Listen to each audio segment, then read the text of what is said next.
South ఇండియాలోని అతి తక్కువ ధరలకి రత్నాలనందించే ఏకైక సంస్థ 6JVR. అందరూ కూడా ఏకగ్రీవంగా సాగర్ గారినే ఎన్నుకున్నారు అంటే వాళ్ళు విమర్శించే వాళ్ళు కానీ ఎవరైతే పోటీ ఉంటుందో ముగ్గురు నలుగురు వ్యక్తులు నాకు ఆ రోజుకి 10 సంవత్సరాల కాలం ఉంది. సాగర్ సీనియర్ మోస్ట్ అయినా పాత ప్రభుత్వం విద్యాసాగర్ లాంటి నోరేసుకుని పడిపోయే ఒక ఉద్యోగ సంఘ లీడర్ని ఇబ్బంది పెట్టి మిమ్మల్ని సైలెంట్ చేసేశారు అనేది బయట వాడు.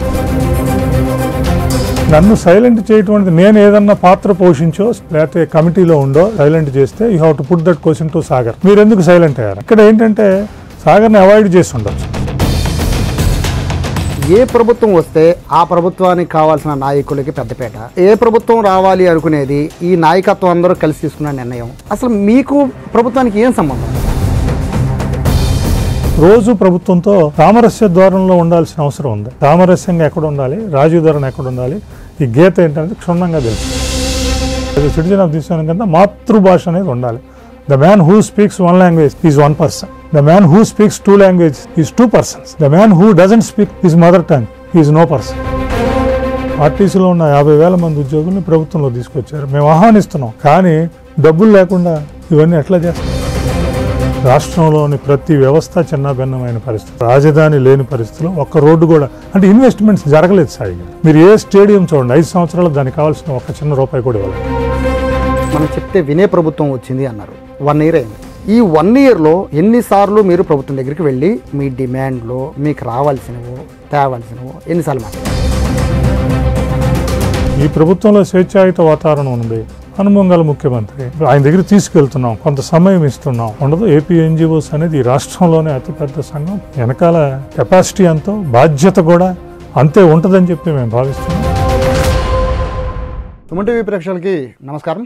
ఈరోజు నాతో ఉన్న గెస్ట్ 30 ఏళ్ల క్రితం అతి చిన్న యూనియన్లో ఒక సాధారణ మెంబర్గా ఉండి ఇప్పుడు ఎంటైర్ అంటే సౌత్ ఇండియాలోనే ఒక పెద్ద యూనియన్ అది. అటువంటి పెద్ద యూనియన్ ఆంధ్రప్రదేశ్కి ఆ యూనియన్కి అధ్యక్షుడిగా ఎదిగారు.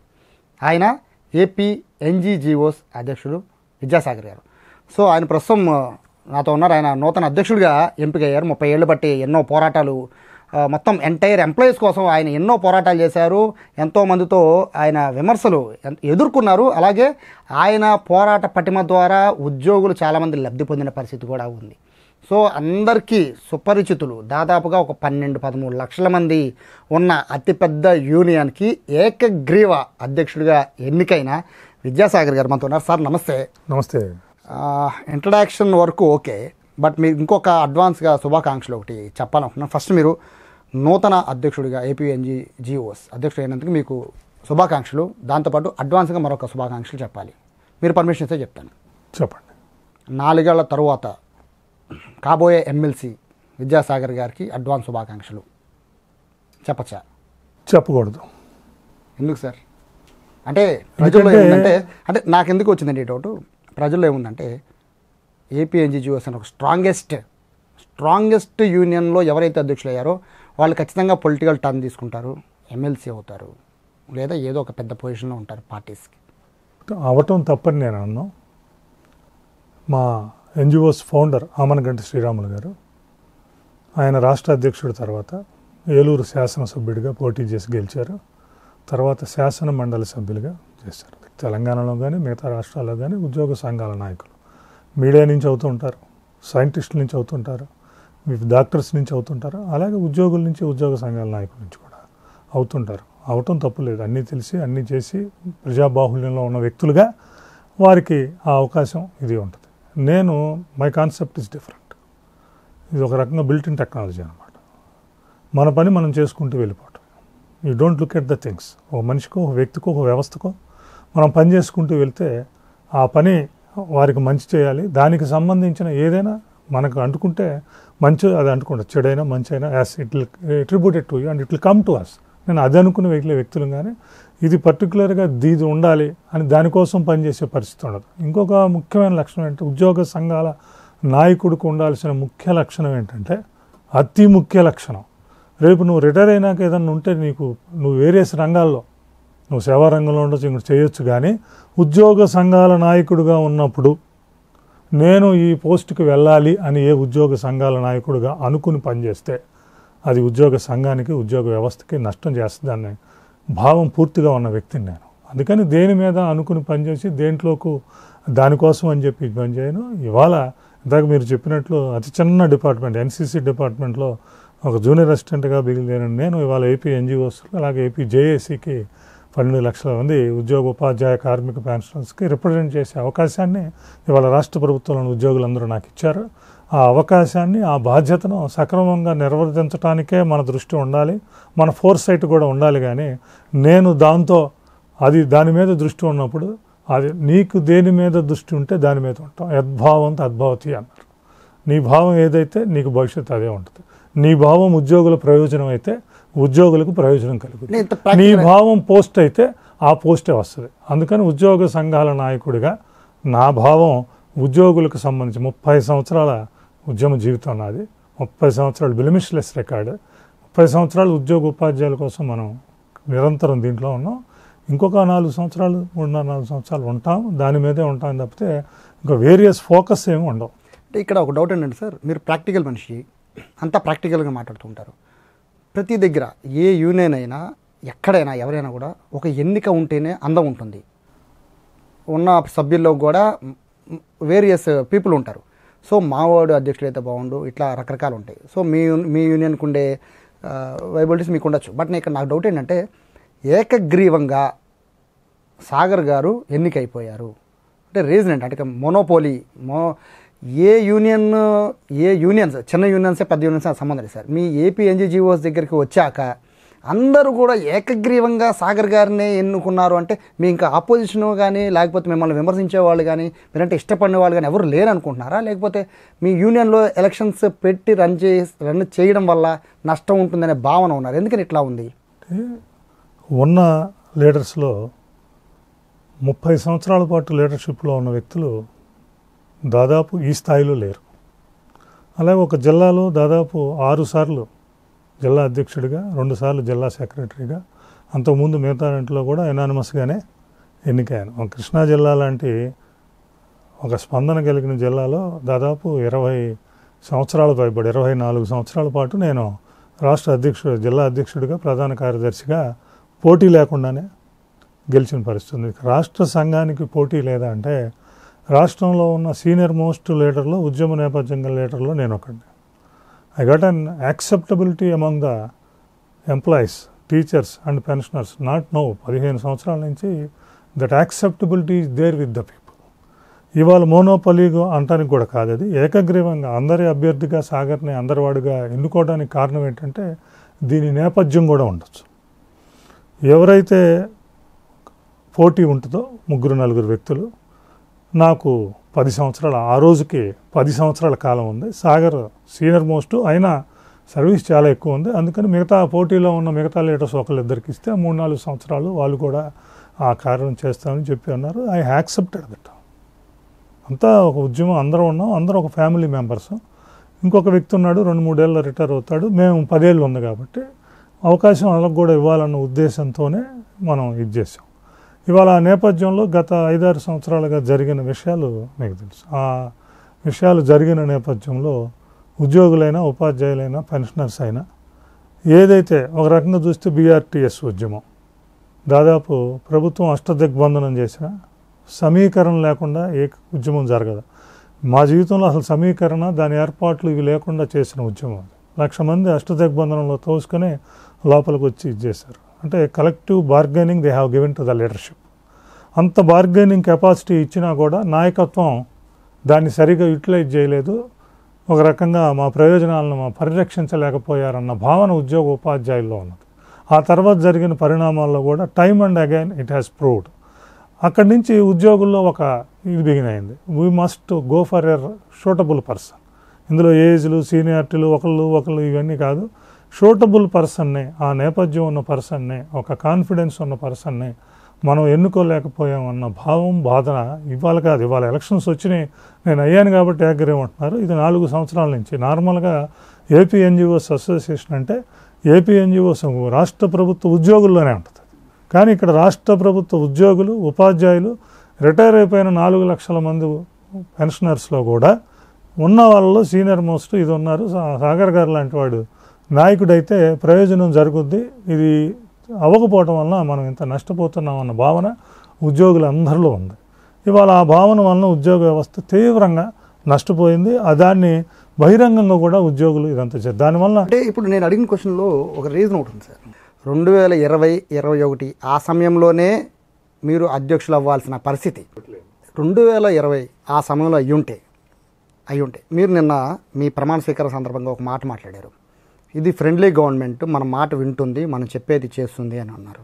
సో అదే 2020 ఆ టైంలోనే మీరు ఛార్జ్ తీసుకుని ఉండుంటే అప్పుడు మీకు ఇవ్వడానికి కూడా రెడ్ కార్పెట్ వేశారు. వాస్తవంగా మీరు ఆ టైంలోనే అయ్యుంటే మీరు 90 రోజులు రోడ్డు ఎక్కాల్సిన పనో లేకపోతే ఇంకొక ఉద్యమం చేయాల్సిన పనో ఇంకొకటి చేయాల్సిన పనో మొత్తం మీ భుజాల మీద చేసిన, అంటే ఎప్పుడైతే ఉద్యోగులకి ఏదైతే బాధ్యతని భుజాన్ని ఎత్తుకునే అవకాశం వస్తుందో ఆ సమయంలో లీడర్షిప్ తీసుకుంటే ఉద్యోగులకు భరోసా బాధ్యత ఉంటుంది. బట్ మీరు నిన్న 5 ఏళ్ల కాలం మనకి చాలా వృధా అయిపోయింది, ఇక్కడి నుంచి మన పోరాటం మనం గట్టిగా చేద్దామని అన్నారు. అప్పుడే తీసుకుని ఉంటే చాలా వరకు ఉద్యోగులు 5 ఏళ్ళు బాధపడే పరిస్థితి ఉండేది కాదేమో కదా సార్. ఆ రోజున రాష్ట్ర నాయకత్వంలోకి 2021-22 వచ్చి ఉంటే ఆ ఉన్న సమస్యలన్నీ పరిష్కారం చేస్తామో లేదో తెలియదు, కానీ డెఫినెట్గా హోల్డ్ చేసేవాళ్ళం. డెఫినెట్గా ఒక ప్రభుత్వానికి దానిలాగానే ఇంకొకటి ప్రభుత్వంతో కూడా సమర్థవంతంగా వాణిని వినిపించేవాళ్ళము. కానీ ప్రతిసారి ఒక రాష్ట్ర సంఘంలో, అది కూడా అతిపెద్ద సంఘంలో పనిచేస్తున్నప్పుడు మీరన్నట్లు రెడ్ కార్పెట్ ఉండదు, ప్రపోజల్ ఉంటుంది. ఆ ప్రపోజల్ చేయగలిగిన నాయకుల్లో 2-3 పేర్లు ఫోకస్లోకి వస్తాయి. ఆ ఫోకస్లో మేము ఉన్నమాట వాస్తవం గమనించాలి. కానీ ఆ రోజు లీడర్షిప్లు ఉన్నాయి, అవి కంటిన్యూ అవుతున్నాయి. మా దగ్గర ఒక సాంప్రదాయం కూడా ఉన్నది. ఏదైనా లీడర్షిప్ ఒకటి కంటిన్యూ అవుతున్నప్పుడు వాళ్ళకి 1 సంవత్సరం 2 సంవత్సరాల సర్వీస్ ఉన్నప్పుడు అప్పటికప్పుడు వాళ్ళని తొలగించి రావడం అనేది అటువంటి సాంప్రదాయాన్ని సామాన్యంగా తీసుకోదు ఏపీఎన్జిఓ. ఎన్ని ఇష్యూస్ ఉన్నా ఆ నాయకత్వాలు కాస్త అలా ఉంటాయి. అలా ఉండే పరిస్థితుల్లోనే నేను దాన్ని అంటే ఎందుకని ఎలివేట్ అవ్వలేకపోయింది సార్ లాస్ట్ 5 ఏళ్ళు ఒక సీనియర్గా? అంటే ఇప్పుడు మీరు అధ్యక్షుడిగా సంగతి కాసేపు పక్కన పెట్టండి సార్, ఒక యూనియన్లో సీనియర్గా ఎందుకని 5 ఏళ్ళు ఎందుకని ఏపీ ఎన్జీజీఓ అనేది ఎందుకు అంత పెద్ద ఎలివేట్ ఎందుకు అవ్వలేకపోయింది? ఒక పెద్ద ఉద్యమాన్ని భుజాల మీద నడిపిన మీరు యాక్చువల్గా ఇందులో 2 విషయాలు. ఒకటి, ఏది ఎలివేట్ చేయాలన్నా ఫోకస్ రావాలన్నా రాష్ట్ర నాయకత్వం మీదే ఉంటుంది. జిల్లా నాయకత్వాలు వీటిని సమర్థవంతంగా చేయగలుగుతాం. నేను జిల్లా నాయకత్వంలో ఉన్నా కాస్త దాన్ని మించి అందరితో బాగుండే వాళ్ళం, కాస్త గుస్త చేయగలిగి ఉంది కాబట్టి రాష్ట్రం అంతా కూడా కొంత ఇది చేస్తుండేవాళ్ళం. కానీ దాని ఎలివేషన్ రాష్ట్ర నాయకత్వాన్ని బట్టి వస్తుంది. రాష్ట్ర నాయకత్వం ఈ 74 సంవత్సరాల్లో ఎప్పుడూ చూడని పరిస్థితిని ఆ రోజున ఆంధ్రప్రదేశ్లో పాత ప్రభుత్వంలో చూసింది. ఏ విషయాన్ని పట్టించుకునే పరిస్థితి లేదు, ఏ విషయాన్ని చేసే పరిస్థితి లేదు.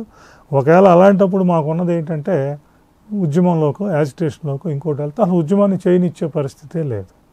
ఉద్యమాన్ని చేయనిస్తే పరిస్థితి హౌస్ అరెస్టులు, బైండ్ ఓవర్ కేసులు, 3600 కేసులు ఉద్యోగ ఉపాధ్యాయ కార్మికుల మీద పెట్టిన పరిస్థితుల్లో ప్రజలు ఉద్యోగులు కలెక్టివ్ రిప్రజెంటేషన్ ఇచ్చినా, కలెక్టివ్ బార్గెనింగ్ ఇచ్చినా నాయకత్వం దాన్ని హోల్డ్ చేయటంలో సక్రమమైన రోలు నిర్వహించలేకపోయింది. ఆ నిర్వహించలేకపోవటం వలన ఎప్పుడైనా అంతే, ఇవాళ మనం ఏదైనా విషయాన్ని తీసుకొచ్చినా సక్సెస్ అయినా సంఘానికి మంచి పేరు వస్తుంది. నేను సక్సెస్ అవ్వలేకపోతే తద్వారా సంఘానికి ఇది వస్తుంది. అందుకని ఆ పీరియడ్ ఇంకోటి ఎక్కడ ఏ రాష్ట్రంలో కూడా ఇలా పరిస్థితి జరగలే. నేను చూస్తుంటాం, అన్ని రాష్ట్రాలు కూడా తిరుగుతూ ఉంటాం. ఆల్ ఇండియాలో కూడా ఉన్నాం మేము, all India state government employees ఫెడరేషన్లో. ఏ రాష్ట్రంలో కూడా అది ఒక కేస్ స్టడీగా తీసుకోవచ్చు. గత 5 సంవత్సరాలు ఏం జరిగిందో కేస్ స్టడీగా తీసుకోవచ్చు. రాష్ట్ర ప్రభుత్వం ఏమి చేయకూడదో దాన్ని కేస్ స్టడీగా తీసుకోవచ్చు. ఉద్యోగ సంఘాల నాయకులు ఏమి చేయకూడదు, ఎలా చేయాలన్న దాని మీద కూడా కేస్ స్టడీగా తీసుకోవచ్చు. సో పూర్తిగా ఫెయిల్ అయినట్టు మీరు భావిస్తున్నారు? పూర్తిగా ఫెయిల్ కాదు, కానీ ఉద్యోగుల యాస్పిరేషన్ తగినట్టు, నాయకత్వ యాస్పిరేషన్కి తగినట్లు ప్రవర్తించలేకపోయారు. ఏ సంఘమైనా ఉనండి, ఏదైనా ఉనండి, దానికి తగినట్టు హోల్డ్ చేయలేకపోయారు. మీలాంటి వాళ్ళంతా ఎందుకు ముందుకు రాలేదు? 100% ముందుకు వచ్చాము కాబట్టి బీఆర్టీఎస్ ఉద్యమం మిగతా ఉద్యమాలన్నిటికీ.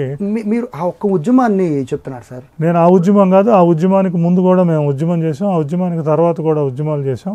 మేము జిల్లా నాయకత్వాల్లో ఉన్నాం, రాష్ట్ర నాయకత్వం మీద ఇది చేసేవాళ్ళం. అందరం కలిసి ముందుకు వెళ్దాం అనుకున్నప్పుడు కూడా కంపల్సరిగా ఉద్యమంకి వెళ్ళవలసిందేనని చెప్పిన 2-3 జిల్లాల్లో ప్రథమ వ్యక్తిని నేను.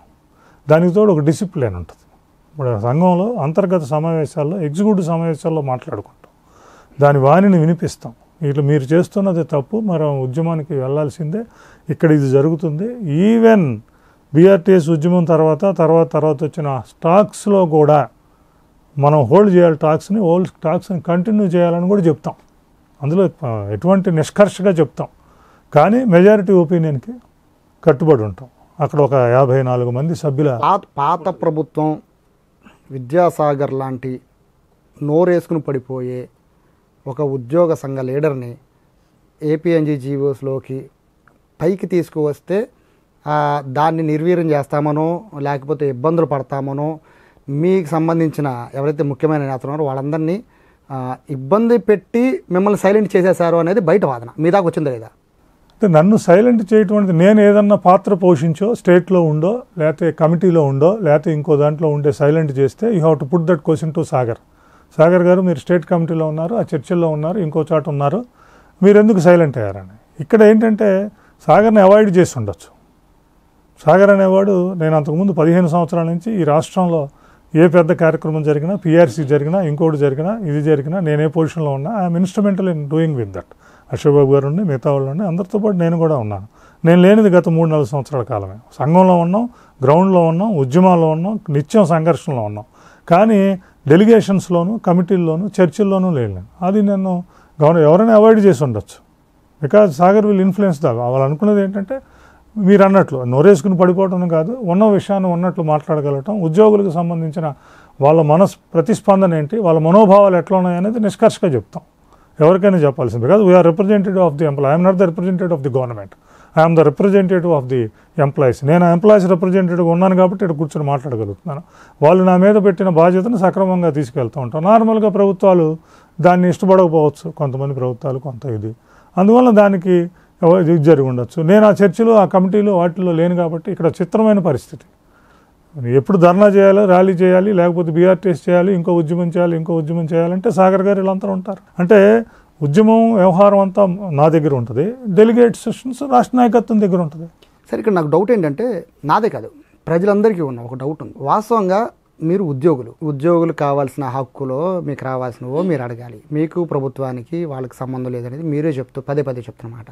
ఇక్కడ ఎలా అయిపోయిందంటే, ఏ ప్రభుత్వం వస్తే ఆ ప్రభుత్వానికి కావాల్సిన నాయకులకి పెద్దపేట, ఏ ప్రభుత్వం రావాలి అనుకునేది ఈ నాయకత్వం అందరూ కలిసి తీసుకున్న నిర్ణయం. ఇట్లా ప్రభుత్వానికి నాయకులకి ఒక అండర్స్టాండింగ్ ఏర్పడిపోయింది అనేది బయట ప్రజల్లో వినబడుతోంది. సో ఇప్పుడు సాగర్ గారు వచ్చారు అంటే, మీ ఓపెన్గా చెప్తున్నాను, మీరు చాలా ఓపెన్ పర్సన్ కాబట్టి. సో టీడీపీ గవర్నమెంట్ వచ్చిందంటే సాగర్ గారు వస్తారు అని చెప్పి అందరూ ఎక్స్పెక్ట్ చేశారు. వైసీపీ గవర్నమెంట్ వచ్చిందంటే పలానా వ్యక్తులు వస్తారని చెప్పి కూడా ముందే అయిపోతుంది. అసలు మీకు ప్రభుత్వానికి ఏం సంబంధం? అంటే యాక్చువల్గా ప్రభుత్వం అని అనగానే పార్టీస్ అంటాను. యాక్చువల్గా పార్టీస్కిను ఉద్యోగ సంఘాలకి ఎటువంటి సంబంధము లేదు, ఉన్న పరిస్థితి కూడా లేదు. పార్టీలకు అతీతంగా మేము దాదాపు 30 సంవత్సరాల నుంచి ఉన్నాం. రాజశేఖర రెడ్డి గారి దగ్గరికి అలాగే వెళ్ళేవాళ్ళం, చంద్రబాబు గారి దగ్గరికి వెళ్ళేవాళ్ళం, కిరణ్ కుమార్ రెడ్డి గారి దగ్గరికి అలాగే వెళ్ళేవాళ్ళం. ఎవరున్నా అలాగే ఉండే పరిస్థితి ఉంటుంది. బట్ మిగతా సంఘాలకి, రాష్ట్ర ప్రభుత్వ ఉద్యోగుల ఏపీఎన్జిఓస్ సంబంధించిన ఉద్యోగుల సంఘానికి కొంత తేడా ఉంటుంది. రోజు గవర్నమెంట్తో, మిగతా సంఘాలు ఎవరు కూడా, మీకు బయట ఉన్న సంఘటిత సంఘాలు కానీ, ఉపాధ్యాయ సంఘాలు కానీ, మిగతా సంఘాలు కానీ ఎవరికి ప్రభుత్వంతో అన్ని పనులు, అన్ని వ్యవహారాలు ఉండవు. వాళ్ళకైతే ఒకటి డిమాండ్ ఉంటే దాని మీద. మాకు నిత్యం ప్రభుత్వంతో సర్వీస్ మ్యాటర్స్ మీద కానీ, ప్రమోషన్స్ మీద కానీ, డిపార్ట్మెంటల్ ఇష్యూస్ మీద కానీ రోజు ప్రభుత్వంతో ఉంటాం. అందుకని ప్రభుత్వంతో సామరస్య ధోరణిలో ఉండాల్సిన అవసరం ఉంది. ప్రజలు కూడా ఇంకోటి చూడాల్సిన అవసరం లేదు. సామరస్య ధోరణిలో ఉంటాం కానీ రాజీ ధోరణిలో ఉండం. ఈ రెండింటి మధ్య గీత ఉంటుంది. ఆ గీతను కొన్ని నాయకత్వాలు, కొన్ని ప్రభుత్వాలు చెరిపేసి ఉండొచ్చు. It should not be attributed to us. మేము ఏ ప్రభుత్వంతో అయినా సామరస్యంగా ఉంటాం. మేము ఆ ప్రభుత్వం మా మాట ఒకసారి 2 సార్లు వింటే మేము ఇంకొస్తా ఇదిగా ఉంటాం. కాస్త ఎడమెంటుకుంటాం. ఒకసారి మాట్లాడితే ఒకసారి. దాని డిపెండ్స్ అపాన్. ఇప్పుడు ఏదంటారు, సాయిబాబా చెప్తాడు, నువ్వు నా ఏమో 100 అడుగులు వేస్తే నేను నీ 200 అడుగులు వేస్తాను. సేమ్ ఆ రిలేషన్స్లో అట్లా ఉన్నది తప్పితే మాకైతే సామరస్యంగా ఎక్కడ ఉండాలి, రాజీధరణ ఎక్కడ ఉండాలి, ఈ గీత ఏంటనేది క్షుణ్ణంగా తెలిసింది. మీ ప్రభుత్వం వచ్చింది కాబట్టి, అంటే మీరు అనుకున్న, చెప్పిన మన మాట వింటుంది అనుకున్న ప్రభుత్వం వచ్చింది కాబట్టి 1 year అయింది. 5 ఏళ్ల పాటు మీరు ఇబ్బందులు పడ్డారు అనేది మీరు చేసిన 5 ఏళ్ల పాటు మీరు అదే మాట మాట్లాడారు రోడ్ల మీదకి వచ్చి. బట్ ఈ 5 ఏళ్ళు అయిపోయి 1 year అయింది, 6వ సంవత్సరం వచ్చింది. ఈ 1 yearలో ఎన్నిసార్లు మీరు ప్రభుత్వం దగ్గరికి వెళ్ళి మీ బాధలో, మీ డిమాండ్లో, మీకు రావాల్సినవో తేవాల్సినవో ఎన్నిసార్లు మాట్లాడారు? దాదాపు ముఖ్యమంత్రి గారిని 3 సార్లు కలిసాం,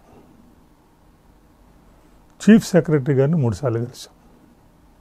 చీఫ్ సెక్రటరీ గారిని సమావేశం ఏర్పాటు చేసి చీఫ్ సెక్రటరీ గారికి మాకున్న డిమాండ్స్ని కూడా చీఫ్ సెక్రటరీ గారి దృష్టికి, ఏపీ ఎన్జీఓస్ తరఫున వెళ్ళారు సార్? ఏపీ జేఏసీ పక్షాన, ఏపీ ఎన్జీఓస్ పక్షాన దాదాపు 24 మంది కమిటీ మెంబర్స్తో కూడిన టీం చీఫ్ సెక్రటరీ గారితో కూర్చొని మాట్లాడి ఆ సమావేశంలో 14 చార్టర్ ఆఫ్ డిమాండ్స్ని మేము చీఫ్ సెక్రటరీ గారికి ఇచ్చాం. జనవరి 1వ తారీఖున ముఖ్యమంత్రి గారిని కలిసి ఆ రోజు 11 డిమాండ్స్ని ముఖ్యమంత్రి గారి దృష్టికి ఇచ్చాం. ఇట్లా ముఖ్యమంత్రిగా ఫస్ట్ 6 నెలలు ఈజ్ ద హనీమూన్ పీరియడ్ సాయిబర్. గవర్నమెంట్ వచ్చింది, అనేక ఇబ్బందులు ఉన్నాయి, 6 months. నేను కూడా జనవరిలోనే ప్రధాన కార్యదర్శిగా డిసెంబర్ 31న వచ్చాం. అప్పటి నుంచి నేను ఆన్సరబిలిటీ ఉంటుంది.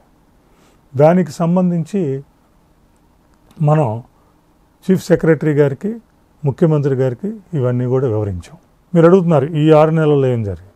అట్లాగే గత ప్రభుత్వంలో అసలు 1వ తారీఖు జీతాలు వచ్చిన పరిస్థితి లేదు. ముఖ్యమంత్రి గారు రాగానే 1వ తారీఖు ఉద్యోగుల జీతాలు, పెన్షన్లు, సామాజిక పెన్షన్లు ఇవ్వండి అన్నారు. టు దట్ ఎక్స్టెంట్ మాకు వచ్చినాయి. అలాగే 3600 కేసులు ఉన్నాయి మా మీద. ఆ 3600 కేసులని మేము ముఖ్యమంత్రి గారి దృష్టికి తీసుకెళ్ళాం. ముఖ్యమంత్రి గారు కూడా డీజీపీ గారికి చెప్పటం, డీజీపీ గారు కూడా మొత్తం అన్ని స్టేషన్స్ నుంచి ఆ కేసుల వివరాలు తెప్పించుకొని రివ్యూ చేసి అక్కడ ఉన్న పరిస్థితుల ప్రకారం వాటిని ఏం చేయాలన్న అంశం మీద నిర్ణయం తీసుకోవటం, క్లియర్ తీసుకోవటం కూడా జరుగుతుంది. అక్కడ వరకు అంతవరకు మాత్రమే. ఒక రకంగా చూస్తే గత 6 నెలల్లో పరిమిత ప్రయోజనాలు మాత్రమే ఉద్యోగులకు అందాయని చెప్పచ్చు. మీరు ఈ పిఆర్సీ కమిషనర్తో పాటు మరొక ముఖ్యమైన డిమాండ్, మీ సంబంధించిన అసోసియేషన్లో చాలా కీలకమైన సంఘం టీచర్స్. ఆ టీచర్స్కి సంబంధించి మీరు చాలా వరకు వాళ్ళకు కూడా సపోర్ట్ చేస్తున్నారు. అందులో తెలుగు మాధ్యమం, తెలుగు మీడియానికి సంబంధించి, ఇంగ్లీష్ మీడియాకి సంబంధించి పెద్ద యుద్ధమే జరిగింది 5 ఏళ్ల పాటు. సో ఇంగ్లీష్ మీడియం తీసుకొచ్చి హైలైట్ చేస్తున్నారు, తెలుగు మీడియం ఇదైపోతుంది అనేది. సో ఇప్పుడు పాత గవర్నమెంట్ ఏదైతే ఇంప్లిమెంట్ చేస్తూ వచ్చిందో అదే కొత్త గవర్నమెంట్ కంటిన్యూ చేసుకుంటూ వస్తుంది. సో దీనిపైన పెద్ద పెద్ద ఆందోళనలు, ఉద్యమాలు చాలా చేశారు. మరి ఇదే విషయం కంటిన్యూ అవుతున్నప్పుడు దీని గురించి మేము ఏదైతే ఏపీ ఎన్జిఓస్ ఉంటుందో ఏపీ జేఏసీకి కూడా AP NGOs president, AP JAC chairman ఉంటాడు. ఉపాధ్యాయులకు సంబంధించిన టోటల్ ఫెడరేషన్ ఉంటుంది, ఐక్యవేదిక. ఉపాధ్యాయ సంఘాల్లో యూటీఎఫ్, ఎస్టీయూ, ఏపీటీఎఫ్, పీఆర్టీయూ ఇవన్నీ కూడా ఏపీజేఎస్లో మాతో పాటు భాగస్వామ్యం. మా సెక్రటరీ జనరల్గా ఉంటారు. అందుకని ఈ 2 కలిసి సమాంతరంగా ప్రవర్తిస్తుంటే ఏపీజేఎస్సీ భాగం ఇది. అందుకని ఉపాధ్యాయుల విషయంలో వాళ్ళు టీచర్స్ వరకు చేసుకుంటారు. ఏదైనా ఇబ్బంది వచ్చినప్పుడు డెఫినెట్గా జేఏసీగా we stood on behalf of teachers. మాకు తెలుసు, నాకు అన్నీ తెలుసు, ఇది చేస్తుంటాం మేము ప్రత్యక్షంగా. అందులో ఎందుకంటే అది చర్చల దాంట్లోనే ముగిసిపోయింది. చిన్న చిన్న యాజిటేషన్స్ జరిగినాయి, మేము కూడా దాన్ని చేసాం, వచ్చాం. మీరు అడుగుతున్నది ఏంటంటే పోయిన గవర్నమెంట్ ఏ ఎడ్యుకేషన్ సిస్టమ్ అయితే పెట్టిందో ఈ గవర్నమెంట్ కూడా అదే ఎడ్యుకేషన్ సిస్టమ్ పెడుతుంది. ఇక్కడ మమ్మల్ని అడగాల్సిన క్వశ్చన్ ఏంటంటే ఉపాధ్యాయులు ఎందుకు చేస్తున్నారు, మీరు కూడా దాన్ని సపోర్ట్ చేస్తున్నారు కదా అని.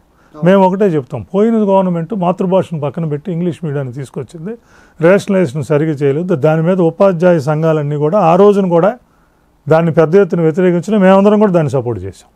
ఇప్పుడు వచ్చిన ప్రభుత్వం కూడా దాన్ని సిమిలర్ లైన్స్లో వెళ్తున్నప్పుడు మాతృభాష అనేది ఉండాల్సిందే అని ఏ లైన్ అయితే ఉపాధ్యాయ సంఘాలు తీసుకున్నాయో ఇవాళ కూడా అదే లైన్ తీసుకున్నాయి. ఆ రోజున మరి ప్రభుత్వంలో ఉన్న, ప్రతిపక్షంలో ఉన్న వీళ్ళందరూ కూడా మేము ఉపాధ్యాయ సంఘాలుగా, ఉద్యోగ సంఘాలుగా మేము ఏదైతే ప్రభుత్వం మీద లైన్ తీసుకున్నామో ఆ లైన్ను వీళ్ళంతా సపోర్ట్ చేశారు. మీరు సపోర్ట్ చేశారు, మీరు ఇది ఇచ్చారు, మీరు ప్రభుత్వంలోకి వచ్చారు కాబట్టి మా లైన్ ఏదైతే మీరు సపోర్ట్ చేశారో మీరు కూడా ప్రకటించారో దాన్ని అడగటం తప్పేలా అవుతుంది. అలాగే మాతృభాష మేము కాస్త కూస్తో సాహిత్యం మీద, మిగతా అన్నిటి మీద ఉన్నవాళ్ళుగా, మాతృభాష మీద ఉన్నవాళ్ళుగా మా అందరికీ కూడా not as an employee leader, as a citizen of this కింద మాతృభాష అనేది ఉండాలి. The man who speaks 1 language is 1 person. The man who speaks 2 languages is 2 persons.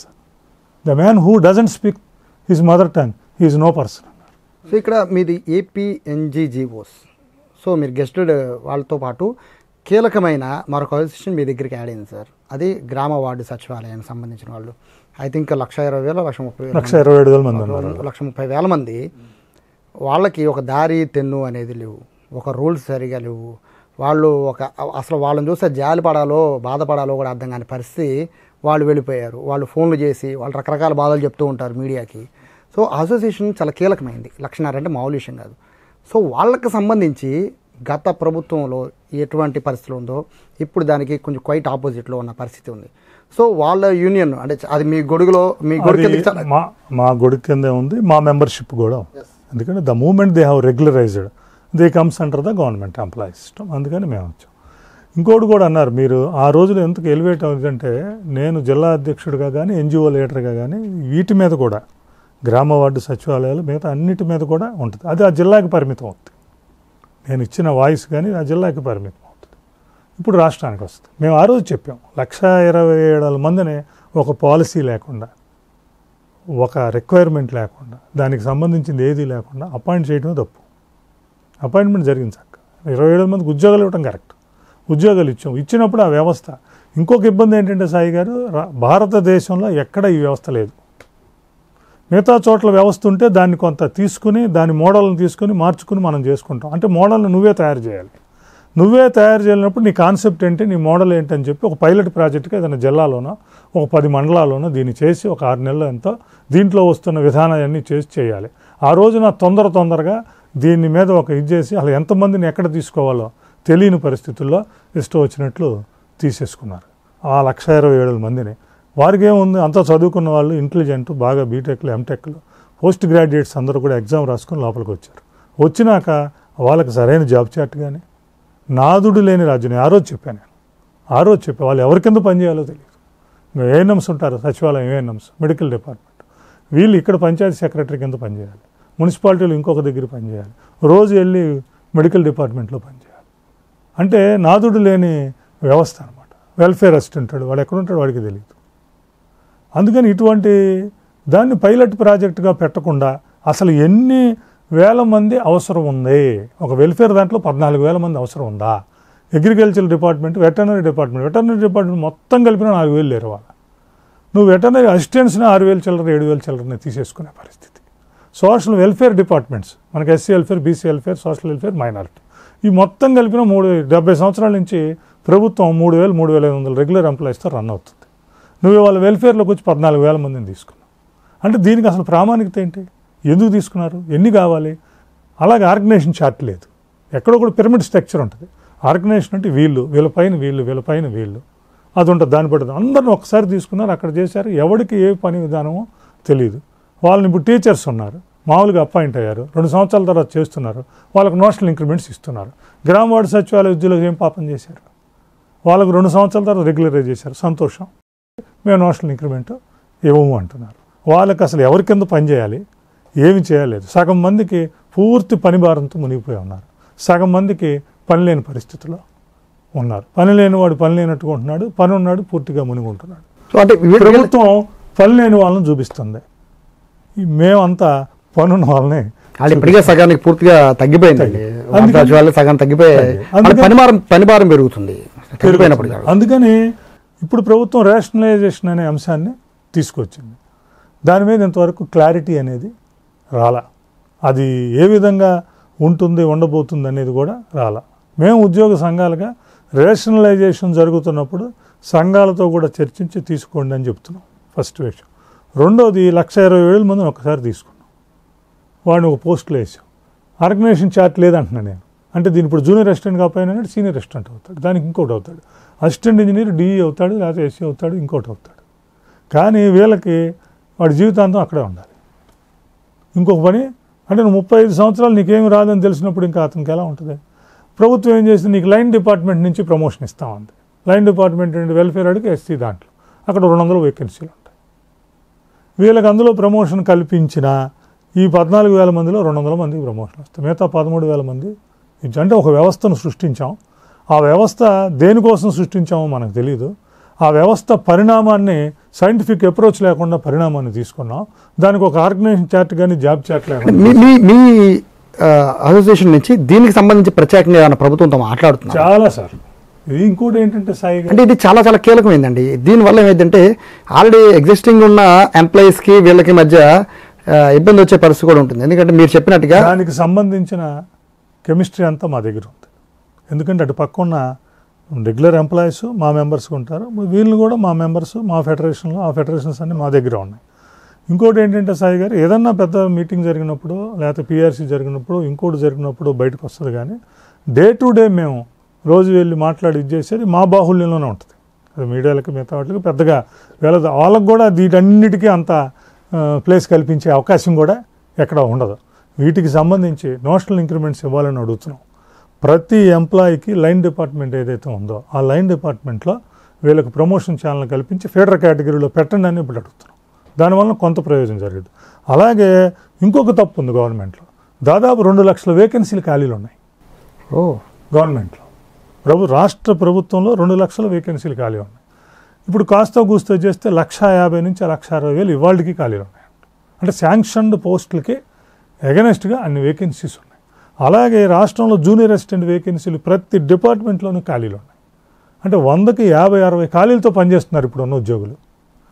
మేమేమంటామంటే ఇక్కడ ఎక్సెస్ ఉన్నా లేకపోతే పని లేకుండా ఉన్నా ఇంకోటి ఉన్నా బాగా చదువుకున్న వాళ్ళు, కంప్యూటర్ పరిజ్ఞానం ఉన్నవాళ్ళు, వీళ్ళని ఏ డిపార్ట్మెంట్స్లో అయితే ఉద్యోగులు లేక వాళ్ళు ఇబ్బంది పడుతున్నారో, డిపార్ట్మెంట్కి 450 స్ట్రెంత్ కావాలంటే 150తో పనిచేస్తున్నారు.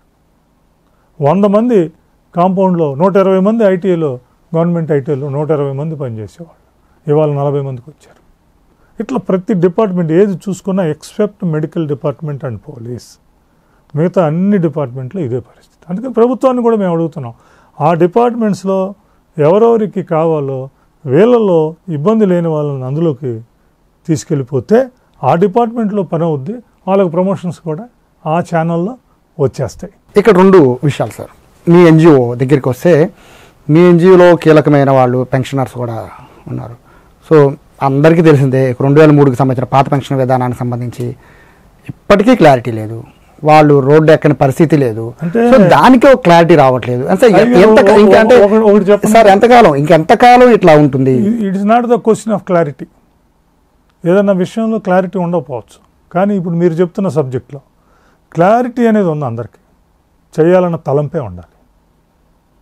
2004కు ముందు నోటిఫికేషన్ ఇచ్చి 2004 తర్వాత జాయిన్ అయిన వాళ్ళకు సిపిఎస్ వర్తింపజేస్తాం. మేమేం చెప్తున్నామంటే తప్పు అంటున్నాం. 2003లో నువ్వు నోటిఫికేషన్ ఇచ్చినప్పుడు సిపిఎస్ అనే అంశం లేదు. వాడు బ్యాంక్ జాబ్ తెచ్చుకోవచ్చు, సర్వీస్ కమిషన్కి వెళ్ళొచ్చు, డిఫెన్స్ ఫోర్సెస్లో కూడా అతను వెళ్ళొచ్చు. కానీ స్టేట్ గవర్నమెంట్ ఆంధ్రప్రదేశ్లో ఉంటాం, పెన్షన్ వస్తుంది, బాగుంటుందని దీనికి అప్లై చేశాడు. నువ్వు ఆ రోజు ఇది సిపిఎస్ అని చెప్తే వాడు అప్లై చేసేవాడు కాదేమో, ఇంకో దానికి వెళ్ళాడు. నువ్వు సిపిఎస్ అని చెప్పలా, అప్లై చేసావు, ఇచ్చావు, మెరిట్ లిస్ట్ ఇచ్చావు, అంతా ఉంది. నువ్వు అపాయింట్మెంట్ ఇవ్వడానికి సంవత్సరం తీసుకున్నావు. అది 2004 వచ్చింది. అప్పుడు సిపిఎస్ అట్లా supreme court has clearly given the verdict. వారికి 2004కు ముందు నోటిఫికేషన్ ఉన్న వాళ్ళకి ఇవ్వండి అందే. సెంట్రల్ గవర్నమెంట్ కూడా దాని మీద వాళ్ళు తీసుకుని సెంట్రల్ గవర్నమెంట్ ఎంప్లాయీస్ అందరికీ 2004కు ముందు వాళ్ళకి ఇచ్చేశారు. ఇప్పుడు రాష్ట్ర ప్రభుత్వాన్ని అడిగితే మామూలుగా సిపిఎస్ అనే వ్యవస్థ వాళ్ళు తీసుకొచ్చారు, పిఎఫ్ఆర్డిఏ బిల్లు వాళ్ళు పెట్టారు. అందుకని మేము దీన్ని సిపిఎస్ని మేమేం చేయలేకపోతున్నాం, సెంట్రల్ గవర్నమెంట్ చేయగలిగితేనే మేము చేస్తూ ఉంటాం. మరి 2004కు ముందు అపాయింట్మెంట్ అయిన వాళ్ళకి సెంట్రల్ గవర్నమెంట్ క్లియర్గా ఇచ్చింది, మిగిలిన రాష్ట్రాలన్నీ ఇచ్చినాయి. మరి ఈ రాష్ట్రం ఇవ్వాలి. గత 2 సంవత్సరాలు 3 సంవత్సరాల నుంచి పోరాడుతున్నాం. గత ప్రభుత్వంలో 2 సంవత్సరాల నుంచి అడుగుతున్నాం, ఈ ప్రభుత్వంలో సంవత్సరం నుంచి అడుగుతున్నాం. అందుకని అది కూడా మా ప్రయారిటీలో ఉంటుంది కంపల్సరీగా. 11,000 మంది ఉద్యోగులు ఉన్నారు, 7,000 మంది టీచర్స్ ఉన్నారు, 3,000 మంది కానిస్టేబుల్స్ ఉన్నారు, 1,500 మంది వరకు గ్రూప్ 2 మా ఎన్జిఓ ఆఫీసర్స్ మా దగ్గర ఉన్నారు. వీళ్ళందరికీ ఫైల్ రన్ అవుతుంది. ఇప్పుడు ప్రభుత్వం కూడా మేనవేషాలు లెక్కిస్తుంది. మరి ఇటువంటి వాటిని కూడా చేయాల్సిన అవసరం కూడా ఉన్నది. ఇవన్నీ కూడా ఇందాక మీరు చెప్పినట్టు మా ముందున్న లక్ష్యాలు. సో ప్రయారిటీలో ఉన్న మరొక అంశం సార్, అంటే ఇవన్నీ కూడా మీకు తెలియనివని కాదు, బట్ ప్రజలకి అర్థం అవ్వాలని కొన్ని చెప్తాను. ఉద్యోగులు కూడా కొంతమంది గ్రౌండ్ లెవెల్ వాళ్ళకి అర్థం అవ్వాలని చెప్తుంది. హెల్త్ స్కీమ్ సంబంధించి మాకు జర్నలిస్టులు కూడా అదే బాధ. సో హెల్త్ స్కీమ్ విషయం పైన ఇప్పటికీ ఎందుకని ఒక క్లారిటీ కానీ, ఎందుకని దానికి మీరు మనీ కడుతూ కూడా, అంటే అందం కూడా దాన్ని కడుతూ కూడా దాన్ని ఉపయోగించుకోలేని పరిస్థితి ఎందుకు వచ్చింది, దాని మీద ఎందుకని క్లారిటీ తీసుకోలేకపోతుంది? కారణం ఏంటంటే ఉద్యోగ వ్యవస్థ మీద నిర్లక్ష్యం. ఇదివరకు మాకు క్యాష్లెస్ ట్రీట్మెంట్, మెడికల్ రియంబర్స్మెంట్ ఉండేది. మేము పైసా కట్టేవాళ్ళం కాదు. ప్రభుత్వం మా భాగంగా, సంక్షేమ భాగంగా అన్ని ప్రభుత్వాలు ఇస్తాయి. ఇక్కడ ప్రభుత్వం కూడా ఇచ్చింది. దాన్ని మెరుగుపరచాలన్న ఉద్దేశంతో మేము కంట్రిబ్యూట్ చేస్తాం, మీకు భారం అయిపోతుంది, మేము కంట్రిబ్యూట్ చేస్తానని నెలకు 300 రూపాయలు, అంటే సంవత్సరానికి 3,600 కోట్లు, అంటే సంవత్సరానికి 175 కోట్లు మేము ప్రభుత్వానికి ఇస్తాం. మీ ద్వారా ప్రజలకు కూడా చెప్పదలుచుకున్నాం. అసలు మా దగ్గర డిమాండ్సే లేవు. నేను కూడా చెప్పాను, మీరు అంటారు. నేను రాష్ట్ర అధ్యక్షుడిగా వచ్చే నాటికి దేర్ ఇస్ నో డిమాండ్స్. ఉద్యోగులకు సంబంధించి డిమాండ్సే లేవు. కారణం ఏంటంటే మేము 20 సంవత్సరాల క్రితం కాస్త కూస్తా రాస్తాం సబ్జెక్ట్ మీద ఉంటామని అప్పుడు జేఏసీ రమణయ్య గారు వీళ్ళందరూ ఉన్నప్పుడు కాస్త సబ్జెక్ట్ ఇమ్మనేవాళ్ళు. మేము కూడా వెళ్ళి ఒక రోజు నేను ఆ డిమాండ్స్లో డిఏ అని రాశాను, కాగితం తీసి ఇసిరేశాను. కుర్రాళ్ళు మీరు ఏంటంటే డిఏ డిమాండ్ ఏంటి అసలు? డిఏ డిమాండ్ ఏంటి? అధిక ధరలు పెరిగితే గవర్నమెంట్ ఇస్తుంది, దట్ ఈస్ అన్ అగ్రిమెంట్. మన డిమాండ్స్ పెట్టుకోవాలి కానీ డిఏ పెట్టకూడదు. అక్కడి నుంచి ఇక్కడికి వచ్చామంటే నేను రాష్ట్ర అధ్యక్షుడు అయ్యేసరికి డిఏనే ప్రధాన డిమాండ్ అనే పరిస్థితి వచ్చేసింది. ఇప్పుడు మాకున్న డిమాండ్లు ఏంటి? జీపీఎఫ్ క్లియర్ చేయాలి. ఎవరి డబ్బులు? మా డబ్బులు. మా డబ్బులు ప్రభుత్వం ₹1 కూడా లేదు. మా డబ్బులు ప్రభుత్వం దగ్గర ఉంచుకొని మేము లోన్ అడిగినా ఇంకోటి అడిగినా ఇవ్వకపోతే మేము వెళ్ళి ఒక రకంగా ఉద్యోగ సంఘాలకు హ్యూమిలేషన్ కూడా ఉంది. నాకైతే అట్లాగే ఉంది. వెళ్ళి అయ్యా మా డబ్బులు మీ దగ్గర 30,000 కోట్లు ఉన్నాయి, మేము లోన్లు పెట్టుకున్నాం 400 కోట్లు, మెచ్యూరిటీ రిటైర్ అవుతుంది 400 కోట్లు, కనీసం మాకు అందులో 200 కోట్లు ఇవ్వండియా అని ఉద్యోగ సంఘాలు అడిగే పరిస్థితి ఏంటి? ఏపీజీఎల్ ఉంది మా దగ్గర, లైఫ్ ఇన్సూరెన్స్ 14,000 కోట్ల బేస్ ఇది ఉంది మా దగ్గర. మాది డబ్బు, ప్రభుత్వం కాదు అది. We are stakeholders of that. అడుగుతాం, ఇప్పుడు అందుకే అడుగుతున్నాం ప్రభుత్వాన్ని కూడా. We are stakeholders. దానికి ఉన్న 12 లక్షలు మేము, దాంట్లో ఉన్న 8 లక్షల మంది. ప్రభుత్వం ఒక పైసా లేదు, డిపార్ట్మెంట్ కూడా మాదే. ఈ డబ్బులన్నీ ప్రభుత్వం తీసేసుకుంటుంది.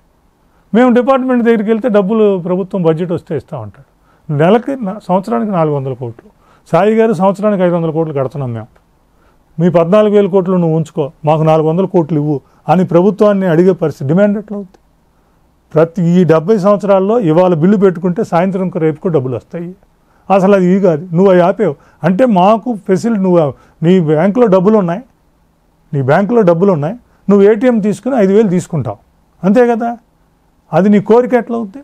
నువ్వు ఏటీఎంని ఆపేసావు, నీ బ్యాంకులోంచి నువ్వు డబ్బులు తీసుకోవద్దని ఆపేసాం. ఇవాళ మేము మా బ్యాంకులో ₹1,00,000 ఉన్నాయి, మేము 5,000 తీసుకుంటామని ప్రభుత్వాన్ని అడగాల్సిన పరిస్థితి వస్తే అది డిమాండ్ కాదంట. నేను మా సరెండర్లు ఆపేశారు, డిమాండ్ కాదు. డిఏ ఎరియర్స్ ఆపేశారు, డిమాండ్స్ కాదు. నువ్వు ఏదైతే మా హెల్త్ స్కీమ్లో మేము కడుతున్న డబ్బులు కట్టకుండా మొత్తం ఇచ్చేశారు, ఇవన్నీ డిమాండ్స్ కాదు. మాకున్న ప్రివిలేజ్ రైట్ఫుల్గా మాకున్న వాటన్నింటిని మీరు ఆపేసి వాటిని డిమాండ్స్ కింద చేస్తున్నారు. డిమాండ్ అంటే పిఆర్సీ కమిటీ అడుగుతాం డిమాండ్, ఇంటీరియం రిలీఫ్ అడుగుతాం డిమాండ్, మీరు చెప్తున్న 57 మెమో ప్రకారం సిపిఎస్ని ఇచ్చేయాలంటాం డిమాండ్. ఇంతే. ఇప్పటి నుంచి వచ్చిన వాటిని మేము అడిగితే, రావాల్సిన వాటిని అడిగితే డిమాండ్. నువ్వు మాకు రెగ్యులర్గా రావాల్సినవి ఎప్పుడు వచ్చాయి, వాటి వెంక వెనక్కి తిరిగి మా జీవితంలో ఏ రోజు కూడా వీటి వెంక చూడాల్సి వస్తుందని మేము అనుకోవాలి. ఇవాళ ఆ పరిస్థితి సృష్టించి డిమాండ్, వీటినే డిమాండ్స్గా. నేను అందుకే చెప్తున్నా ఉద్యోగులకు కూడా 5,000 కోట్లు పెండింగ్ ఉంది. ఉద్యోగులు కూడా పాపం ఆ రీతిగా తీసుకెళ్ళిపోయారు ఉద్యోగ వ్యవస్థలో. అందులో 1,000 కోట్ల రూపాయలు మేము కొట్టిస్తే సాగర్ గారు చాలా బాగా చేశారు, ఎవరు చేయలేకపోయారు, మీరు బ్రహ్మాండంగా చేశారని మెసేజ్లు పెడుతున్నారు. మీకున్న ఏపీఎన్జిఓ అనేది నోటెడ్ అందరికీ. ఇప్పుడు ఏపీఎన్జిజిఓ అయింది అంటే గెజిటెడ్ ఎంప్లాయీస్ మీ దాంట్లో యాడ్ అయ్యారు.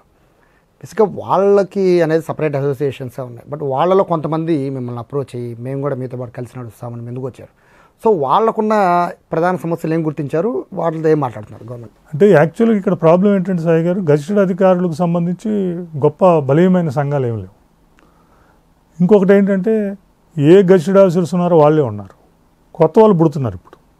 కారణం ఏంటంటే రెవెన్యూలో డిప్యూటీ తహసీల్దార్ ఉన్నాడు, నార్మల్ పర్సన్, గజిటెడ్ చేశారు. ఎస్టీఓ ఉన్నాడు సబ్ ట్రెజరీలో, మా సూపరింటెండెంట్ కేటగిరీ గజిటెడ్ చేశారు. పంచాయతీరాజ్లో ఉన్న సూపరింటెండెంట్స్ అందరినీ గజిటెడ్ చేశారు. పే అండ్ అకౌంట్స్లో ఉన్న సూపరింటెండెంట్స్ అందరినీ గజిటెడ్ చేశాడు. ప్రభుత్వం డిపార్ట్మెంట్ కోరుకుంటుంది, ఉద్యోగులు కోరుకుంటున్నారు, అందరినీ గజిటెడ్ చేస్తున్నాడు. అంటే మా మెంబర్షిప్లో మాతో పాటు ఉండే సేమ్ డిజిగ్నేషన్లో ఉన్నారు వాళ్ళు ఏం గజిటెడ్ అధికారులు ఏం అవలా, సేమ్ లిస్టులో ఉంది. ఆ పోస్ట్ని గజిటెడ్ చేశారు. అలాగే కమర్షియల్ ట్యాక్స్లో ఉన్న ఎస్టీఓలు గజిటెడ్ చేశారు. గజిటెడ్ చేశారు కాబట్టి మా దగ్గర ఉన్న సీనియర్ నాయకత్వం, మా దగ్గర ఉన్న ఎంతో ఎప్పటి నుంచో పనిచేస్తున్న వాళ్ళు, అలాగే డిపార్ట్మెంట్స్లో మా జూనియర్ అసిస్టెంట్ చెప్తే మిగతా వాళ్ళు ఎవరు లేకపోతే అట్లా, ఇప్పుడు సబ్ రిజిస్టర్ ఆఫీసర్ ఉంది, అందరిని అట్లా చేసేస్తున్నారు. అందుకని వాటన్నిటిని ఆలోచించే ఏపీఎన్జిఓస్ వల్ల ఏపీఎన్జిజిఓస్ 1968కు ముందు APNGGOs association, Andhra Pradesh non gazetted government officers association, APNGGOs association, non gazetted officers అని మార్చాం 1964లో. ఇవాళ మళ్ళీ ఏపీఎన్జిజిఓస్ గజిటెడ్ని కూడా తీసుకోవాలి, పెద్ద స్ట్రెంత్ ఉంది, మా స్ట్రెంతే అది. ఇప్పుడు మీరు అన్నట్లు వాళ్ళని కొత్తగా వస్తారు మిగతా వాళ్ళు, కానీ అందులో మా దగ్గర నుంచి ఒక 2,000 మంది ఒక్కొక్క డిపార్ట్మెంట్లో. ఇప్పుడు డిప్యూటీ తహసీల్దార్ని గజిటెడ్ చేస్తే మొత్తం ఆఫీసులో ఉన్న డిప్యూటీ తహసీల్దార్ అందరూ గజిటెడ్లోకి వెళ్ళిపోతారు, మా సంఘం నుంచి వెళ్ళిపోతారు. వాడు is primary member of our association, మాతో బాండింగ్లో ఉన్నాడు. ఇప్పుడు అక్కడి నుంచి కూడా సాయంత్రం వచ్చి మా దగ్గర పనిచేస్తాడు. అందుకని ఆలోచించి గజిటెడ్ని కూడా తీసుకున్నాం. ఇదివరకు గజిటెడ్ నాన్ గజిటెడ్ కొత్త ప్యారిటీ ఉండేది, ఇవాళ అటువంటి ప్యారిటీ ఏమీ వ్యవస్థలో లేదు. మా సమస్యలే వాళ్ళ సమస్యలు, వాళ్ళ సమస్యలే. ఎవరికైనా ఇండివిజువల్ డిపార్ట్మెంట్ సమస్యలు ఉంటాయి కానీ కామన్గా అందరికి ఒకటే. అందుకని వాళ్ళని కూడా మేము వాళ్ళని గ్రామ సచివాలయాలు వీళ్ళందరినీ ఇంక్లూడ్ చేసుకున్నాం. కాలానికి తగినట్లు ఇంక్లూడ్ చేసుకోవాల్సిన అవసరం ఉంది, ఇంక్లూడ్ చేసుకుంటున్నాం సార్. మిమ్మల్ని అడగాల్సింది ఏంటంటే సార్, 30 ఏళ్ళు బట్టి ఉన్నారు, ఎన్నో పోరాటాలు చేశారు, ఎన్నో బాధలు పడ్డారు, ఎన్నో అవమానాలకు కూడా గురయ్యారు, అన్నీ చేశారు. ఇప్పుడు మీది ఒక ముళ్ళ కిరీటం లాంటి పోస్ట్. అది ఏ నాయకుడికైనా అధ్యక్షుడు అనేది ముళ్ళ కిరీటమే. మీద కూర్చోడానికి కుర్చీ బాగుంటుంది, వచ్చే కంఫర్ట్లు బాగుంటాయి, కానీ వెనకాల మోసే బరువు ఎవరికి అర్థం కాదు. సో మీరు 4 ఏళ్ళు ఏం చేస్తారనేది అసలు అడగను సార్. 4 ఏళ్ల తర్వాత ఏమవుతుంది ఎవరికి తెలియదు. ఈ 1 ఇయర్ ఏం చేస్తారు, 1 ఇయర్ ఏం చేయబోతున్నారు, దానికి సంబంధించి మీ దగ్గర రూట్ మ్యాప్ ఏమైనా ఉందా? ఈ 30 సంవత్సరాలు ఏం చేశానో ఈ 1 ఇయర్ కూడా అదే చేస్తా. సాయి గారు, నేను తప్పు చేయను, తప్పును సమర్థించను, నాకు ఇంక వేరే వ్యాపకం కానీ పని కానీ ఉండదు. ఉదయం నా జనచర 5:30కి స్టార్ట్ అవుద్ది, రాత్రి 10 వరకు ఇంటి నిండా ఉద్యోగులు ఉంటారు, కిందకు వచ్చిన ఉంటారు, ఇక్కడ ఉంటారు. దాన్నే చేసుకుంటూ ముందుకు వెళ్తాం. కానీ మీరు అన్నట్లు ఒక సంవత్సరంలో కొన్ని లక్ష్యాలు పెట్టుకోవాలి, ఉద్యోగులకు సంబంధించిన ఇవి కూడా చేసుకోవాలి. అందుకని ఉద్యోగులకు సంబంధించిన అనేక ఇవి ఉన్నాయి. ఇందులో ఇది చేయించుదాము, ఇది చేయించకూడదు అనేది ఉద్యోగ సంఘాల నాయకుడు వాటన్నింటినీ ప్రొజెక్ట్ చేసుకుందాం, ముందుకు పోవాలి. కానీ డిమాండ్స్లో ముఖ్యంగా పిఆర్సీ కమిటీ ఏదైతే ఉందో అది వేయించుకోవాల్సిన పరిస్థితి. ఇది ప్రతి నెల ఒక నెల గడిచిన కాడి నుంచి నష్టపోతాం. డిఏలు 3 డిఏలు పెండింగ్ ఉన్నాయి. ఈ గవర్నమెంట్ వచ్చినా కూడా 3 డిఏలు సెంట్రల్ ఇచ్చింది. ప్రతి 6 నెలలకు ఒక డిఏ ఇవ్వాలి, ఇప్పుడు ఇస్తారు. కానీ ఈ 5-6 సంవత్సరాల్లో దానికి స్వస్తి చెప్పారు. 3 డిఏలు ఇవ్వాలి. ఆ డిఏలకు సంబంధించి కూడా ప్రభుత్వం రిలీజ్ చేయాలని కోరుకుంటున్నాం. ముఖ్యంగా పెన్షనర్ రిటైర్ ఎవరైతే అవుతున్నారో పదవీ విరమణ చేసిన ఉద్యోగస్తుల కంటే ఆపాము, 1 సంవత్సరం వెయిట్ చేసాం. విరమణ చేసి ఇంటికి వెళ్ళేవాడికి 40 సంవత్సరాలు చేయించుకుని అతనికి ఇవ్వలేకపోవటం శోచనీయం. వాళ్ళకి సంబంధించినవి కూడా ఇవ్వవలసిందే. అలాగే 60 నుంచి 62 సంవత్సరాలు ఈ రాష్ట్రంలో ఎన్ని సంఘాలు కావాలంటే అన్ని సంఘాలు ఉన్నాయి. ఏ ఒక్క సంఘము recognised not recognised letter pad సంఘం కూడా మమ్మల్ని 62 చేయమని అడగల. ప్రభుత్వం ఆ 2 సంవత్సరాల్లో 25,000 కోట్ల రూపాయలు ఇవ్వటానికి ఎగ్గొడటానికి మాకు 62 సంవత్సరాలు ఇచ్చింది. ప్రభుత్వాల దగ్గర కూడా కొంత విధానం ఉండాలంట. 58 నుంచి 60 చేశారు. ప్రభుత్వ రంగ సంస్థలకి గురుకులాలకి ఇచ్చారు. ఇప్పుడు కూడా 60 నుంచి 62 చేశారు. వాళ్ళకి మళ్ళీ హోల్డ్ చేశారు. మేమంటాం 8 లక్షల మందికి నువ్వు అడగకుండా 60-62 ఇచ్చి మాతో పాటు ఉన్న ఒక 7,000 మందికి 8,000 మందికి ఎందుకు అన్నాం. గత 2 సంవత్సరాల నుంచి అడుగుతున్నాం. అదంతా అట్లా ఉంది. ఇప్పుడు కూడా బిగిన్ చేసాం. 6 నెలల నుంచి ఈ విషయం నడుస్తుంది. ఇప్పుడు అది ఫైనల్గా వచ్చింది. రేపు క్యాబినెట్లోకి ఏపీ క్యాబినెట్ ఆ నెక్స్ట్ క్యాబినెట్లోకి వెళ్తుంది, అవుతుందని ఆశిస్తున్నాం. ఈ సందర్భంగా కూడా ప్రభుత్వానికి ఇది చేస్తున్నాం. నిజంగా మనం ఉద్యోగులకు చేయదలిస్తే వాళ్ళందరూ మళ్ళీ 700 మంది కోర్టుకు వెళ్ళి అందరూ మళ్ళీ కంటిన్యూ అవుతున్నారు. ఆ 7,000లో రిటైర్ అయిన వాళ్ళందరూ కంటిన్యూ అవుతున్నారు. 700 కోర్టు కేసులు. ఫైనాన్స్ డిపార్ట్మెంట్, ఉద్యోగులు, ఇంకోటి ప్రభుత్వానికి చాలా ప్రియారిటీస్ ఉన్నాయి, మీకు చాలా పనులు ఉన్నాయి, అవన్నీ చేసుకుంటున్నారు.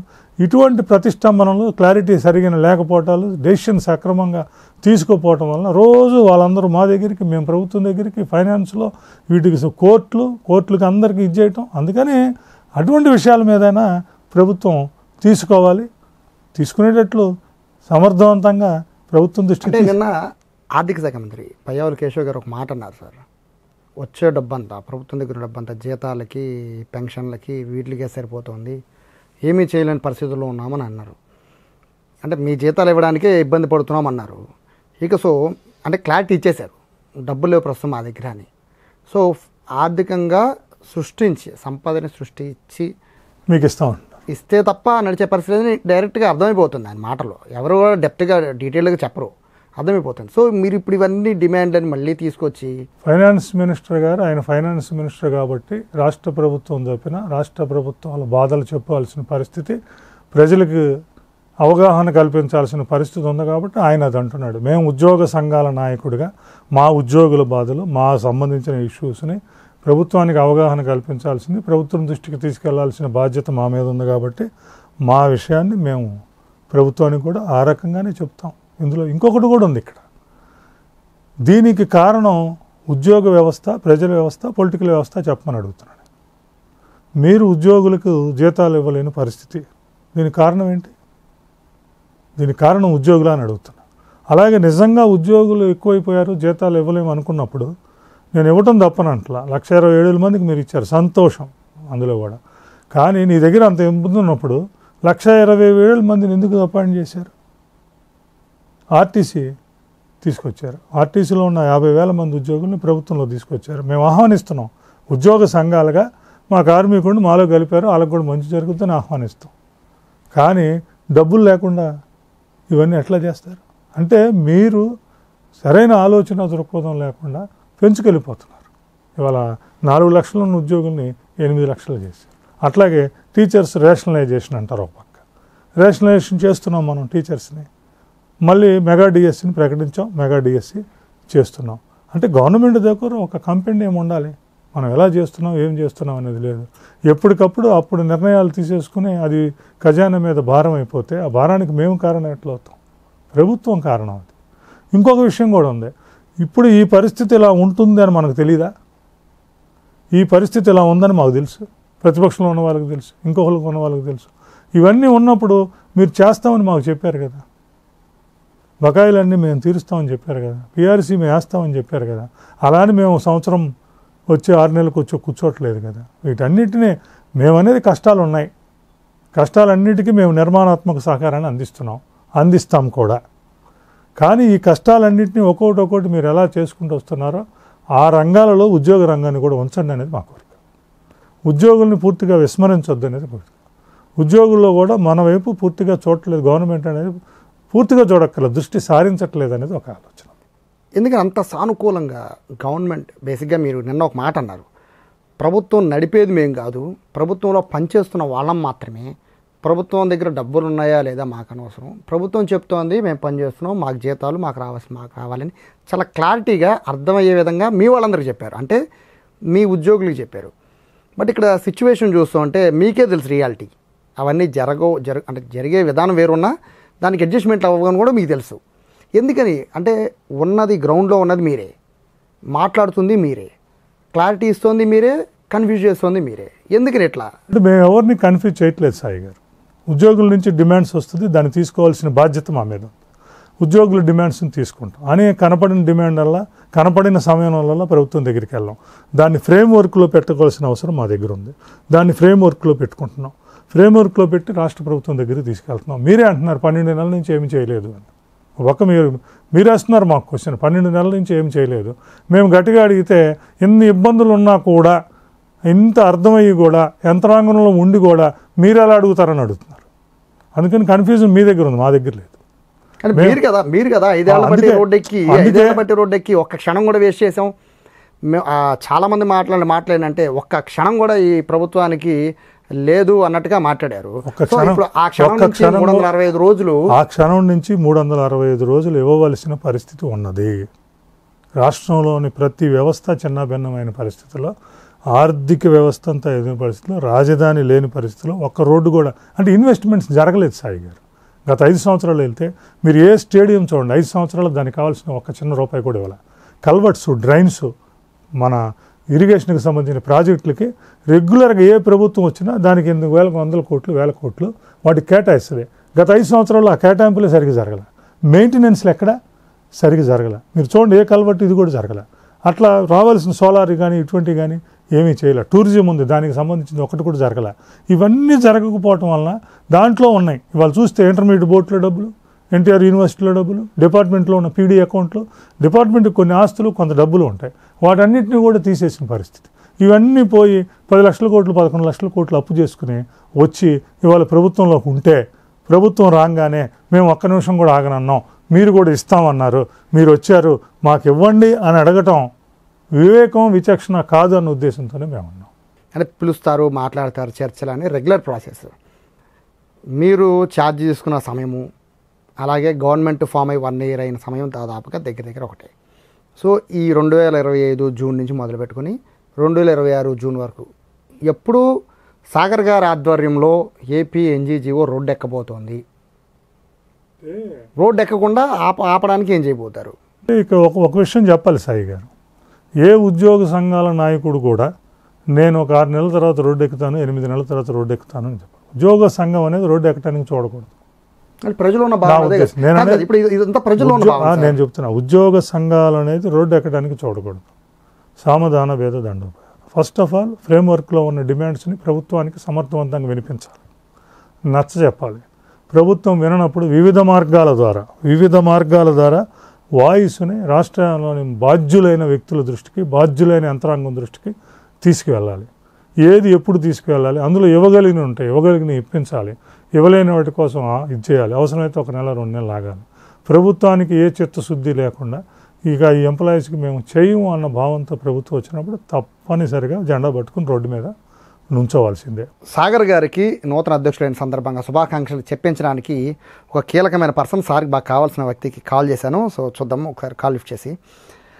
బొప్పరాజు గారు నమస్తే అండి. సార్ బొప్పరాజు గారు, సాయి సార్, సుమన్ టీవీ నుంచి. నమస్తే చెప్పండి సార్ ఏం లేదు, మీకు బాగా కావాల్సిన పర్సన్ ఉన్నారు, మీ మిత్రులు. సో ప్రస్తుతం ఆయన నాతో పాటు ఉన్నారు సార్ ఇంటర్వ్యూలో. మీకు ఫ్రీగా ఉంటే మాట్లాడిస్తాను సార్. చెప్పండి సార్. సార్ మీతో పాటు కొన్నేళ్ల పాటు పనిచేసిన విద్యాసాగర్ గారు ఏపీ ఎన్జీఓస్ అధ్యక్షులు అయ్యారు కదా సార్. సార్ సో ఎదురుగా ఉన్నారు సార్, ఏం చెప్తారు ఒక సాటి యూనియన్ గా? నూతనంగా ఏపీ ఎన్జీఓస్ కి రాష్ట్ర అధ్యక్షులు అయినందుకు వారికి ఏపీ రెవెన్యూ సర్వీసెస్ అదేవిధంగా ఏపీ అమరావతి పక్షాన ప్రత్యేకమైనటువంటి శుభాకాంక్షలు తెలియజేస్తా ఉన్నాను సార్. సార్ సో చాలా సంతోషం. సుదీర్ఘమైనటువంటి అనుభవం గలటువంటి సాగర్ గారు, ఆయనకి వాస్తవంగా అందరికీ తెలిసిందేది, ఎప్పుడో ఆయన ఈ పదవిని చేపట్టాల్సింది. మరి ఎందుకో కొన్ని పరిస్థితుల దృష్ట్యా ఆలస్యమైంది, కానీ ఈ పదవి ఇప్పుడుది కాదు, ఎప్పుడో రావాలి ఆయనకి.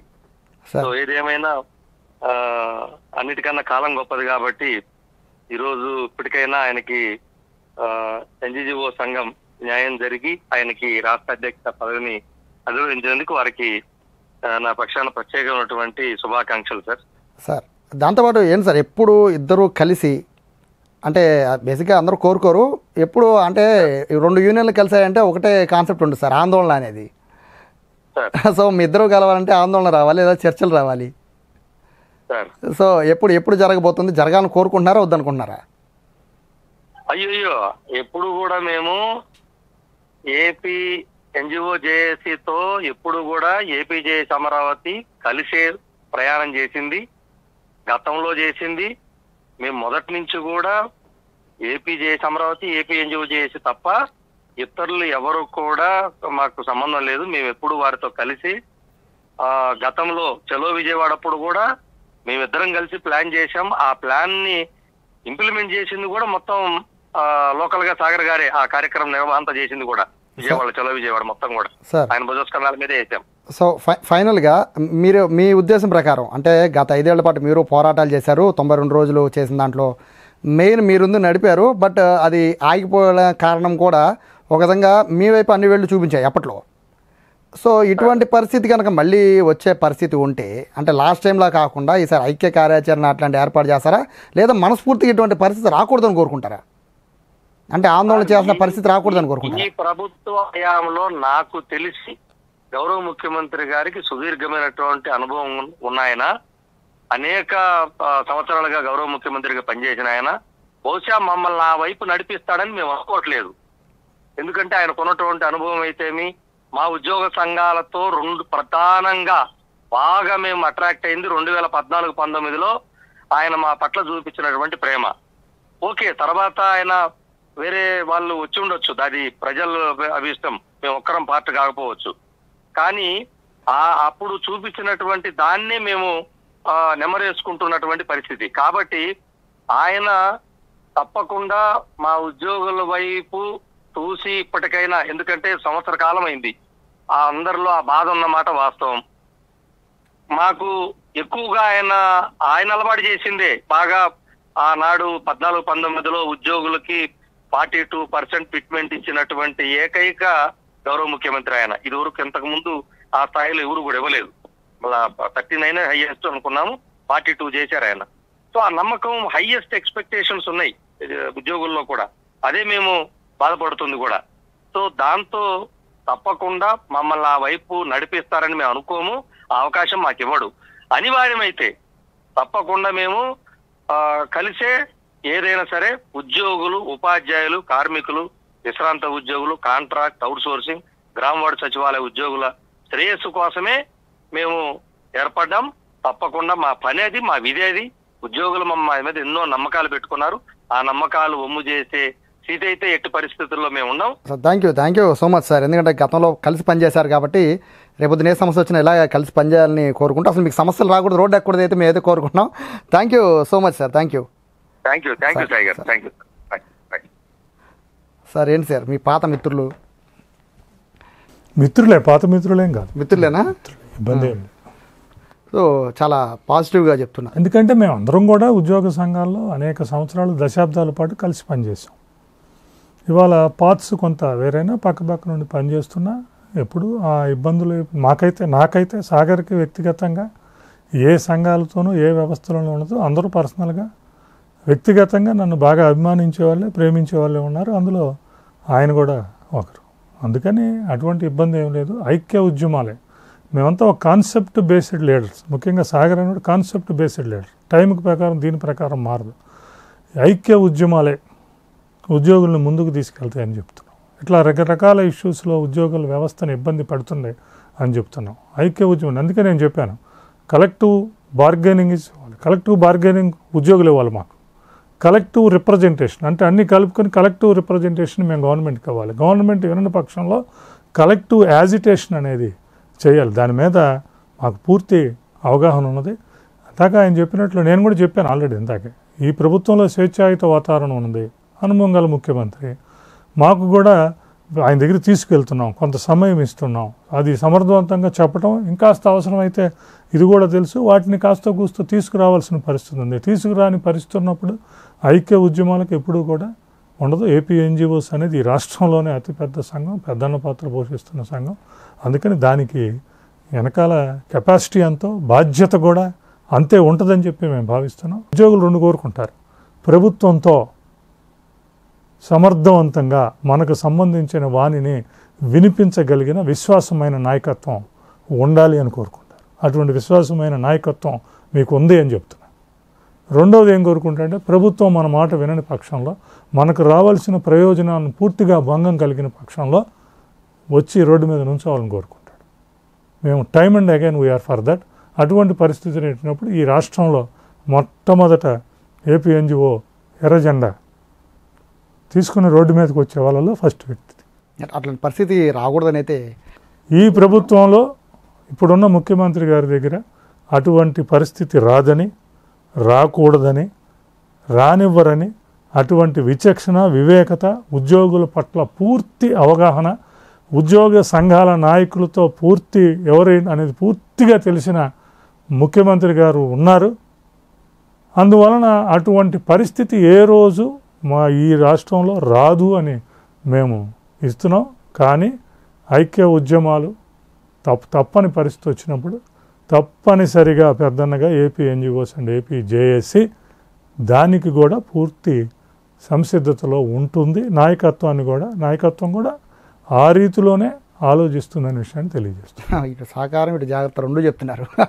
సో ఫైనల్గా విద్యాసాగర్ గారికి ఉన్న ఎక్స్పీరియన్సు, ఉద్యోగ సంఘాల నేతల ఐక్య కార్యాచరణకి తీసుకోవాల్సిన ఏవైతే, అంటే ఒక ఉద్యమాన్ని నడపాలంటే అన్ని యూనియన్లను కలపాలి అంటే ఆ పెద్దన్న పాత్ర పోషించే ఆ తత్వం ఉండాలి. ఆ తత్వం ఉన్న విద్యాసాగర్ గారి ఆధ్వర్యంలో అయితే ఇప్పుడు ఏపీ ఎన్జిఓ అసోసియేషన్ అయితే చాలా స్ట్రాంగ్గా నడుస్తుంది.